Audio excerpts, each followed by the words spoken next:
Hi, I'm Paul Schroeder with the New City Initiative at Join, and I'm sitting here with Stephen Schneider, and I'm the rector at Grace Memorial Episcopal Church here in Portland. And I was here at Grace Memorial this past Sunday, and we were talking a little bit about getting started with the curriculum, but also about some ideas that some folks at Grace have been kind of kicking around about how to build community with folks transitioning out of homelessness. So, Father Stephen, tell us a little bit about that. Well, we're very excited about the New City Initiative because it does something that I think we've long felt is essential to being present with people who are experiencing homelessness, namely the experience of community.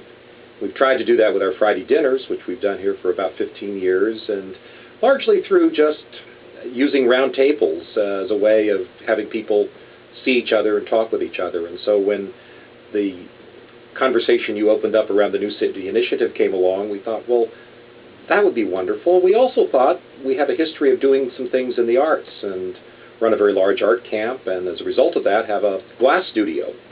And so the idea emerged, well, what would happen if we focused at least some of the energy and interest that is growing here around the New City Initiative, following a time where we work with the curriculum, to look at a project using glass.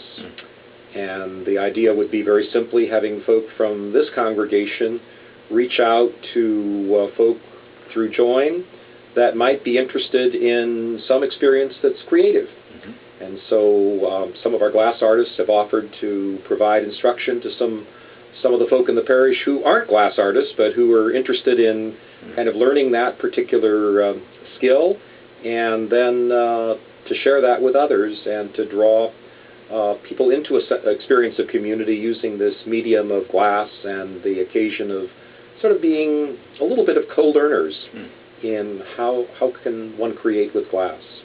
I love the idea of being co-learners, and I have to also say that we just came from the Friday dinner, and That's right. It was fantastic, not just great food, but also a really beautiful experience of community that was there. So thank you and the folks at Grace for what you're doing, and it's exciting to see how this will develop, with, as you called it, I thought really beautifully in a flyer, Just Glass, to see how Just Glass develops. So thanks, Father Stephen. Well, thank you for opening this opportunity.